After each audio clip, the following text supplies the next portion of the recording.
How to win friends and influence people by Dale Carnegie. लोक व्यवहार। Chapter 9। मनुष्य क्या चाहता है। क्या आपको भी ऐसे करिश्माई वाक्य की खोज है जो बहस को समाप्त कर दे, सद्भावना और मैत्री कायम कर दे तथा सामने वाले को आपकी बात ध्यान से सुनने के लिए मजबूर कर दे। बिल्कुल, यह रहा वह करिश्माई वाक्य। मैं आपको बिल्कुल दोष नहीं देना चाहता। यदि आपकी जगह मैं होता तो निसंदेह ऐसा ही सोचता तथा ऐसा ही करता। इस प्रकार के शब्दों से कठोर दिल वाला आलोचक भी मोम की तरह पिघल जाएगा। जब आप ऐसा कहते हैं तो एकदम सही कहते हैं। अल कैपोन का ही उदाहरण ले। यदि आपके पास उसके जैसा शरीर, दिमाग तथा स्वभाव होता, वैसा ही वातावरण मिलता, वैसे ही अनुभव मिलते, तो निश्चित रूप से वैसे ही हो जैसा वह था। इन्हीं सब बातों के कारण ही तो वह अल कैपोन बन गया था। एक और उदाहरण, यदि आप सांप या मगरमच्छ नहीं हैं तो इसका मुख्य कारण केवल इतना सा है कि आपके माता पिता सांप या मगरमच्छ नहीं थे, इंसान थे। तो आपको भी इंसान बनना था। आप जो कुछ भी है उसका श्रेय आपको ना के बराबर जाता है। लोग असभ्य, चिड़चिड़े, अतार्किक होते हैं। इसमें भी उनका दोष बहुत कम होता है। हमें उन दुर्भाग्यशाली व्यक्तियों के प्रति सहानुभूति रखना चाहिए। स्वयं से कहिए, ईश्वर का लाख लाख शुक्र है कि मैं उसकी जगह पर नहीं हूँ। जितने लोगों से अपना सामना होता है उनमें से ज़्यादातर तो सहानुभूति, प्रेम, सराहना आदि के भूखे हैं। एक बार मैंने लिटिल वीमेन की लेखिका लुइसा से अल्काउट पर एक रेडियो वार्ता प्रस्तुत की। मुझे मालूम था कि वे मैसेच्यूट्स के कॉनकॉर्ड में रहा करती थी। वहीं रहकर उन्होंने अपना लेखन किया था। लेकिन बिना सोचे समझे मैंने कह दिया कि मैं उनसे न्यू हैम्पशायर के कॉनकॉर्ड में मिला था। यह गलती मैंने 2-3 बार की। इसके बाद मेरे पास ढेरों पत्र तथा टेलीग्राम आदि आ गए जिनमें मेरी गलती के लिए बहुत बुरा भला कहा गया था। कॉलोनियल डेम जो कॉनकॉर्ड में ही बड़ी हुई थी और अब फिलाडेल्फिया में रहती थी, उसने मुझ पर गुस्से के सारे तीर छोड़ दिए। यदि मैंने यह कहा होता कि मिस अल्काउट न्यू गिनी की नरभक्षी है तो भी इससे ज़्यादा मेरा अपमान नहीं कर सकती थी। उसका पत्र पढ़ने के बाद मैंने ईश्वर को धन्यवाद दिया तथा कहा, मैं बहुत खुशकिस्मत हूँ कि मेरी शादी उससे नहीं हुई।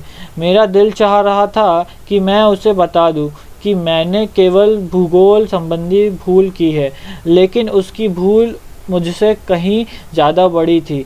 उसे तो मानवीय संबंधों की ज़रा भी समझ नहीं थी। लेकिन मैंने ऐसा नहीं किया। खुद पर नियंत्रण रखा। अनुभव किया कि कोई भी मूर्ख ऐसा कर सकता है। अधिकतर मूर्ख यही तो करते हैं, एक दूसरे पर कीचड़ उछालते रहते हैं। मुझे मूर्खों की श्रेणी से ऊपर उठना था, इसीलिए उसकी दुश्मनी को दोस्ती से परिवर्तित करने का निश्चय किया। यह मेरे लिए चुनौती भरा खेल था। मैंने स्वयं से कहा, उसकी जैसी परिस्थितियों में शायद मैंने भी ऐसा ही किया, ऐसे ही पत्र लिखा होता। मैंने उसके नज़रिए के प्रति सहानुभूति पूर्ण दृष्टिकोण अपनाया। अगली बार जब फिलाडेल्फिया गया तो उसे फ़ोन किया और फिर हमारी बातचीत इस प्रकार हुई। मैं बोला, श्रीमती डैम, कुछ हफ्ते पहले आपने मुझे एक पत्र लिखा था, उसके लिए मैं धन्यवाद देना चाहता हूँ। वह बोली शालीनतापूर्ण लहजे में, आप कौन बोल रहे हैं? मैं बोला, आपके लिए मैं अजनबी हूँ। मेरा पूरा नाम डेल कार्नेगी है। कुछ समय पूर्व आपने लुइसा में अल्काउट पर मेरी रेडियो वार्ता सुनी थी। मुझसे एक भूल हो गई थी कि लुइसा में अल्काउट हैम्पशायर के कॉनकॉर्ड में रहती थी। वाकई में यह मूर्खतापूर्ण गलती थी। इसीलिए मैं दिल से माफ़ी मांगना चाहता हूँ। मैं शुक्रगुजार हूँ कि आपने मेरी गलती बताने के लिए समय निकाला। वह बोली, मिस्टर कार्नेगी, इतना कड़क पत्र लिखने के लिए बहुत शर्मिंदा हूँ। मैं खुद आपसे क्षमा चाहती हूँ। सही में मैं कुछ ज़्यादा ही आपा खो बैठी थी। मैं बोला, अरे नहीं, आप क्या कह रही है? माफ़ी तो मुझे मांगना चाहिए। किसी स्कूली बच्चे को भी इतना ज्ञान ज़रूर होगा। हालांकि उस वार्ता के अगले रविवार को मैंने रेडियो पर माफ़ी मांग ली थी, लेकिन मैं व्यक्तिगत रूप से आपसे माफ़ी मांगना चाहता हूँ, इसीलिए आपको फ़ोन किया। वह बोली, मेरा नाम मैसेच्यूट्स के कॉनकॉर्ड में हुआ था। वह बोली, मेरा जन्म मैसेच्यूट्स के कॉनकॉर्ड में हुआ था। मेरा परिवार करीब 2 सदियों में वहाँ का महत्वपूर्ण परिवार रहा है और इसीलिए अपनी जन्मभूमि पर बहुत गर्व है। यही कारण था कि सुनकर इतनी परेशान हो गई कि मिस अलकॉट हैम्पशायर में रहती थी। लेकिन अब मैं अपने लिखे पत्र पर बेहद एवं शर्मिंदा हूँ। मैं बोला, लेकिन जितनी शर्मिंदा आप है उससे कहीं ज़्यादा मैं हूँ। मेरी वजह से मैसेच्यूट्स को उतनी चोट नहीं पहुँची जितनी कि मुझे पहुँची है। जब आप जैसे सुसंस्कृत लोग रेडियो पर बोलने वालों को पत्र लिखने का समय निकालते हैं तो हम लोग धन्य हो जाते हैं। मैं आशा करता हूँ कि भविष्य में भी आप मेरी गलतियों से अवगत कराने का कष्ट करेगी। वह बोली, जिस प्रकार से आपने अपनी आलोचना को स्वीकार किया है, मैं खुद को धन्य मान रही हूँ कि आप जैसे व्यक्ति से बात करने का मौका मिला। मेरी दिली ख्वाहिश है कि एक बार आप जैसे भले इंसान से मिल सकूं। मैंने उस महिला के नज़रिए के प्रति सहानुभूति प्रकट की थी तथा माफ़ी मांगी थी, इसलिए उसने भी मेरे नज़रिए के प्रति सहानुभूति दिखाते हुए मुझसे माफ़ी मांग ली। मैंने क्रोध पर काबू रखकर संतोष पाया तथा साथ ही अपमान के बदले दया दिखाने का सुख भी पा लिया। उसे शुल्किल नदी में कूदने का सुझाव देने के स्थान पर मुझे अपना प्रशंसक बनाने में अधिक आनंद की अनुभूति हुई। व्हाइट हाउस में रहने वाले प्रत्येक प्रेसिडेंट के सामने मानवीय संबंधों को समझने की दुखदाई समस्या हर दिन आती है। प्रेसिडेंट टेफ्ट के सामने भी ऐसी ही समस्या कई बार आई थी। अनुभवों ने उन्हें सिखा दिया था कि कटु भावनाओं को सहानुभूति से बेअसर किया जा सकता है। पुस्तक में टेफ्ट कहते हैं कि किस प्रकार उन्होंने एक निराश तथा महत्वाकांक्षी माँ के गुस्से को शांत किया। टेफ्ट बताते हैं, वॉशिंगटन की एक महिला मेरे पास आई और 6 सप्ताह तक लगातार मुझसे कहती रही कि मैं उसके बेटे को एक महत्वपूर्ण पद पर नियुक्त कर लूं। शायद उसके पति की कुछ राजनीतिक जान पहचान भी थी। इसी वजह से उसने कई सीनेटर्स तथा सांसद सदस्यों की मदद ली थी। उसने यह बात भी निश्चित कर ली थी कि वे सब उसी के समर्थन में बोले, लेकिन मैंने किसी और व्यक्ति को इस पद पर रख लिया था क्योंकि इस पद के लिए तकनीकी योग्यता की बहुत आवश्यकता थी। मैंने ब्यूरो प्रमुख की अनुशंसा का पालन किया था। उसके बाद उस माँ ने एक पत्र लिखा जिसमें कहा कि मैं बहुत कृतज्ञ हूँ, मैंने उसकी खुशियाँ छीन ली है।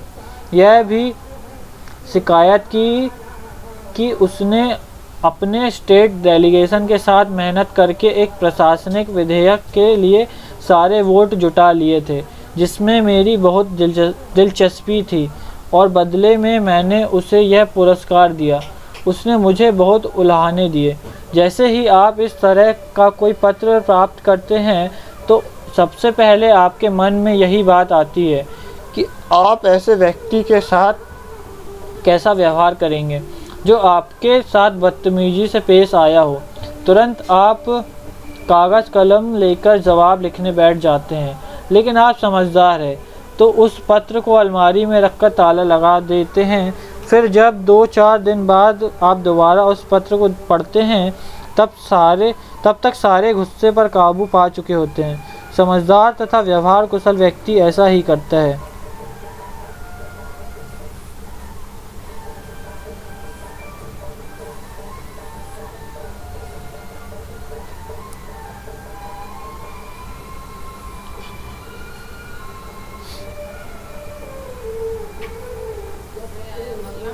नहीं,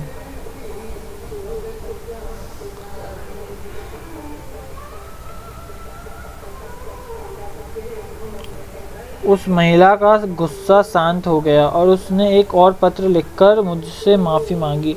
लेकिन जो नियुक्ति मैंने की थी, संसद की मंजूरी मिलने में उसे कुछ समय लग गया। मुझे एक और पत्र मिला जिसे उसके पति के नाम से लिखा गया था।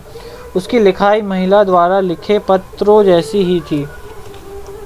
पत्र में मुझे यह जानकारी दी गई थी कि वह महिला इतनी निराश हो गई थी कि बुरी तरह बीमार पड़ गई। उसने बिस्तर पकड़ लिया था और उसे अमाशय का कैंसर हो गया। क्या मैं अपने द्वारा सुझाए गए पहले नाम को वापस लेकर उसके बेटे को नियुक्ति देकर महिला को स्वस्थ नहीं करना चाहूँगा। मैंने एक और पत्र लिखा। इस बार यह पत्र उसके पति को लिखा कि शायद टेस्ट के बाद उसका कैंसर गलत साबित हो जाए। मैंने सहानुभूति व्यक्त करते हुए लिखा कि दिल से भगवान से प्रार्थना करूंगा कि आपकी पत्नी को शीघ्र ठीक कर दे, लेकिन मैं अपने सुझाए गए नाम को वापस नहीं ले सकता। मेरे सुझाए नाम को संसद में मंजूरी मिल गई। पत्र मिलने के 2 दिन बाद हमने व्हाइट हाउस में एक संगीत समारोह रखा। सबसे पहले मुझे तथा मिसेज टेफ्टू को जिसने बधाई दी, वह वही पति पत्नी थे। हालांकि यह महिला हाल ही में गंभीर रूप से बीमार होकर बिस्तर में पड़ी थी। जिस मैग्नम ओक्लाहोमा के टुल्सा में लिफ्ट मेंटेनेंस कंपनी के प्रतिनिधि थे, जिम मैग्नम ओक्लाहोमा के टुल्सा में लिफ्ट मेंटेनेंस कंपनी के प्रतिनिधि थे। उनके पास टुल्सा के एक बड़े होटल में लिफ्ट के मेंटेनेंस का कॉन्ट्रैक्ट था। मैनेजर चाहता था कि होटल की लिफ्ट 2 घंटे से ज़्यादा बंद ना हो, क्योंकि इससे ग्राहकों को परेशानी हो सकती थी। लिफ्ट की मरम्मत में 8 घंटे का समय ज़रूर लगता। मेंटेनेंस कंपनी में विशेष प्रशिक्षित व्यक्ति हमेशा होटल की सुविधानुसार उपलब्ध नहीं रहता था। मिस्टर मैग्नम ने एक कुशल मैकेनिक को तैयार कर लिया। उन्होंने होटल मैनेजर को फ़ोन किया एवं उससे इच्छानुसार समय के लिए बहस के स्थान पर ये बातें की। रिक, मुझे मालूम है कि आपका होटल हमेशा व्यस्त रहता है। आप नहीं चाहते कि लिफ्ट बंद होने से आपके ग्राहकों को परेशानी का सामना करना पड़े। हम आपकी परेशानी समझते हैं, लेकिन यदि लिफ्ट अभी ठीक नहीं कराई गई तो बाद में इसकी मरम्मत में और अधिक समय लग सकता है। आप यह बिल्कुल नहीं चाहोगे कि आपके ग्राहकों को कई दिनों तक असुविधा का सामना करना पड़े। मैनेजर समझ गया कि कई दिनों की असुविधा से कुछ घंटों की परेशानी ठीक है। ग्राहकों को खुश रखने की मैनेजर की इच्छा के साथ सहानुभूति जताकर मिस्टर मैग्नम ने होटल के मैनेजर से बिना किसी कटुता के बात मनवा ली।